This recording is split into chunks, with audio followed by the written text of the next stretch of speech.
जगद्वन्द्य अवधूत दिगंबर दत्तात्रय गुरु तुम्हीच ना। अनन्य भावे शरणागत मी भव भय वारण तुम्हीच ना।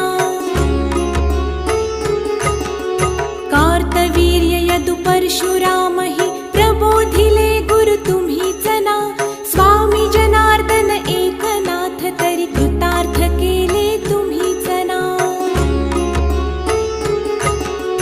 नवनारायण सनाथ करुणी पंथ निर्मिला तुम्हीच ना। मच्छिंद्रादि जति प्रवृत्त केले जन उद्धारा तुम्हीच ना।